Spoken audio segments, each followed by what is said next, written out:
If you've not been with me live before, we go very, very deep. I will make this experience life-changing for you. And I'm not kidding when I say that, because the ability to see into subconscious patterns gives you free will. Without it, we don't have free will. We are reactionary to our animal biology. And when one is reactionary to their animal biology, they are never running towards what they ultimately want. They're only running away from what they don't want. So I'm all about authenticity. And I do not mean authenticity in a cliche way, like positive vibes and authenticity. Like, fuck that. Even fuck positive vibes, because we have consented to a dualistic reality where there is positive and negative. There is the sun and the moon. There are highs and there are lows. Holding on to the positive and resisting the negative is the root cause of suffering. But I tangent. So how does that tie into authenticity?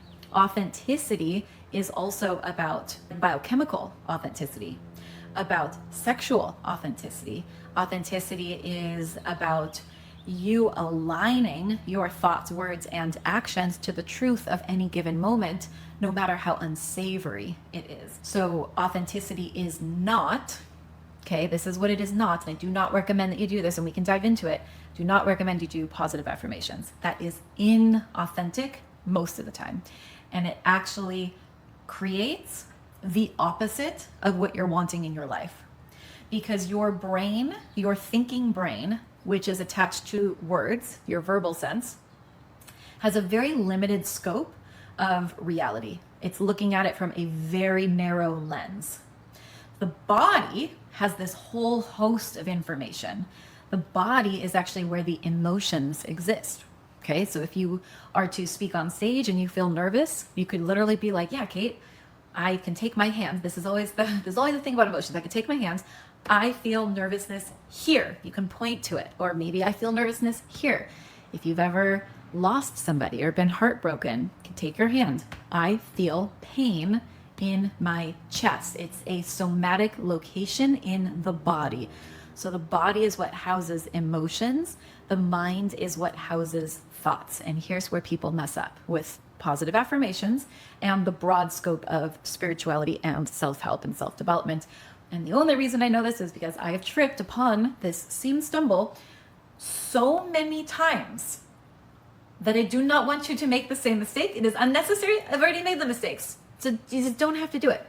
When you speak a positive affirmation, let's say, I am confident, and I am confident, but I didn't used to be confident. For those of you that have been with me live before, you know, or if you watch my videos, I used to have such bad social anxiety, so bad that I actually was profusely sweating in all social situations. It didn't matter who it was with. I would sit in conversation almost hovering above myself, and if you know, you know. Watching the people talk about anything and be thinking, why am I so stupid? Why can't I engage myself in this conversation? What do I say? What are they thinking about me? Everyone's looking at me. Oh my God, now it's getting worse. And then I'd sweat more, and then I'd get anxiety more, until the point where I would check out completely. I didn't have a social life because of that. I could only feel myself when I was alone. So I would isolate. And anytime I was around someone, it would trigger my bulimia. So this is my past. Okay. This is where I come from. This is what, and I'm just giving you that. So you know, when I tell you that positive affirmations most of the time don't work, this is the proof. If in that stage of my life, I were to be like, great, I'm going to listen to the common narrative of self-help and spirituality and speak into existence, you know, look at myself in the mirror is what they recommend, write it 555 times on a fucking paper, whatever, manifestation tips that do not work. I am confident, I am confident, I am confident, I am confident. The verbal part of my brain, prefrontal cortex, which is about 5% of me, is calling that into existence. That's what I want. And I have an attachment. It's not truth. I have an attachment to that reality.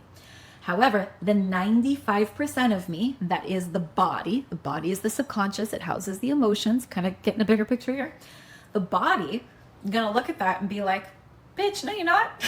Like, not to be rude to myself, but literally that's what my body would do. My body would be like, no, you're fucking not. You're not confident. And on top of that, and if you want to write this down, this is very, very important to understand.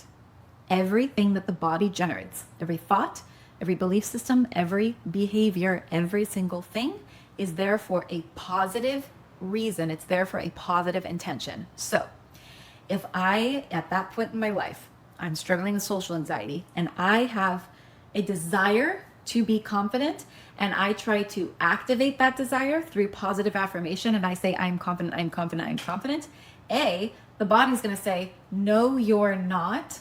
And then I am always manifesting, I'm always creating from both of those realities, the conscious verbal reality and the unconscious reality. So 95% of my frequency that I'm putting out to the world is, you're actually not confident, and you clearly don't know this about yourself because you're trying to bulldoze yourself with this other reality. So I'm going to create, right? I'm going to sort for, look for in my body language, in my choices, in my social decisions, in my actions, in my morning routine, in the foods that I eat, and the choices I make everywhere. I'm going to find the things that validate my lack of confidence because that's what's true for the body. And truth hits different than what we have attachment to. Truth always hits deeper. So why? Why does the body do this? Well, like I said, the body, never generates anything against you, which means, therefore, if you piece that together, that the body generates a lack of confidence for a positive intention. Now we're moving into shadow work. This will change your life if you get this concept. And if you want more on this concept of shadow work, I have 2 free options for you. I'm going to tell you them now and then we get back to the subject.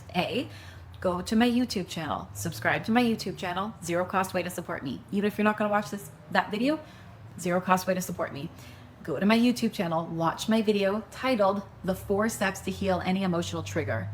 That is 4 clinical proven steps. They work every time if you do it correctly, where you can do this shadow work process to heal anything. You can plug any limiting belief, any physical pain, any emotional pain, anything you want, you plug it into that system, spits you out the other side, expanded, and it rewires, this is important, it rewires your visual cortex and your kinesthetic cortexes so that you start sorting for different, better information in your life. That's option A. Option B is go to the link in my bio on TikTok and you'll see something called the Self-Sabotage Solution ebook. Download that ebook. It is free, no charge, just for you. Plug same stuff into that process. Works every single time. If you want the big guns, if you want the thing where you're like, hey, you know what? I'm ready. I have been fucking struggling long enough. Maybe I have some trauma in my past. I have been to every single therapist on the planet, this and that, Nothing has worked. Join my course, Rewild Your Release. That course will change your life. I'm not kidding. The results I get from that course are mind-blowing. They don't even make sense. They don't make sense because it goes straight to the root of every single thing and then gives you the process how to change it. We go into relationships, we go into a romance reset, we go into identity, we go into manifestation, but not from a woo-woo way. I literally can't stand anything that is too woo-woo. I don't think it's practical. Practical steps for everything, and it gives you the literal tool that exists inside your body to release trauma, and not just release, actually get rid of trauma on demand. And you don't have to know what trauma you're processing. You don't have to remember anything. You don't have to go into any memories. That sometimes is useful, and I talk about that in the course.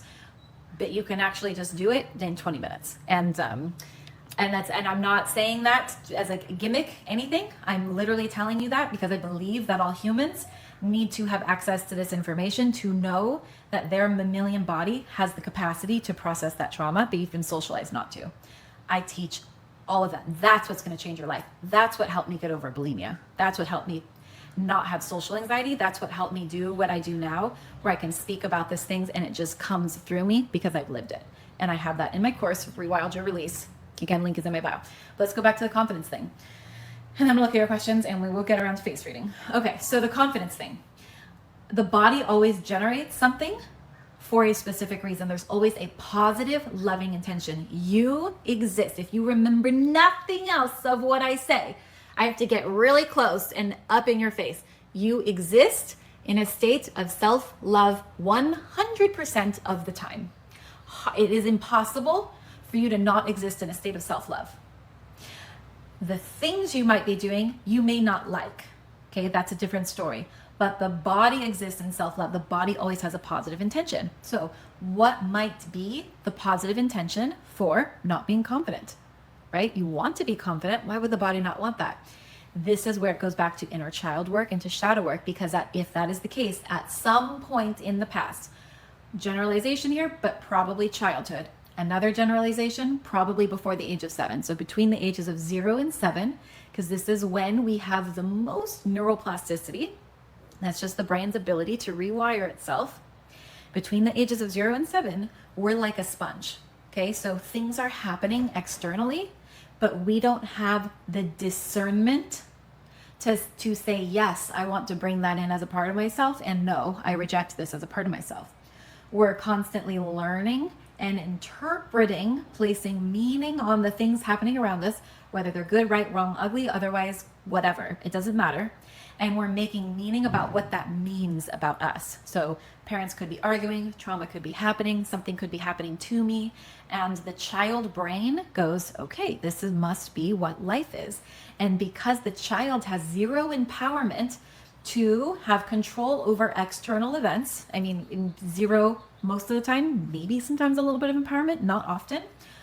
Since there's no empowerment to change external events, the child brain that is in a high alert state of neuroplasticity and play and imagination starts imagining and creating self-identities that hide the needs, wants, and authentic, there's the authenticity piece, desires and boundaries that it naturally has, and it bubble wraps it in shame.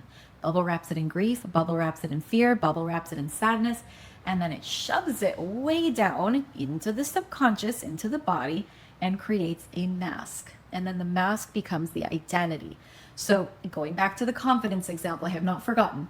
The mask could be, I am not confident. And I'm not confident because when I was a child, example, I asserted my sense of self in this big, robust way as a 5-year-old. And I got shamed for it. I got sent to my room. I got punished for it, whatever, right? Or something even worse happened, right? Maybe I was abused because I was asserting a confident sense of self. Body goes, oh, okay, well, this isn't cool. We don't like this. I can't stop the abuse from happening, but I can hide my confidence.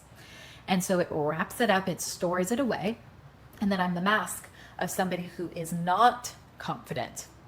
And that mask wants to be confident, but it doesn't know how to. So what happens when you do positive affirmations to be confident, what you're doing is you're activating the bubble wrap around this authentic confidence that's shoved in the back of your nervous system. And the bubble wrap is usually shame.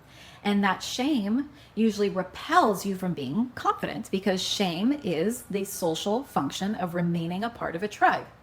All negative emotions have a higher level, even shame. Okay, there's healthy shame.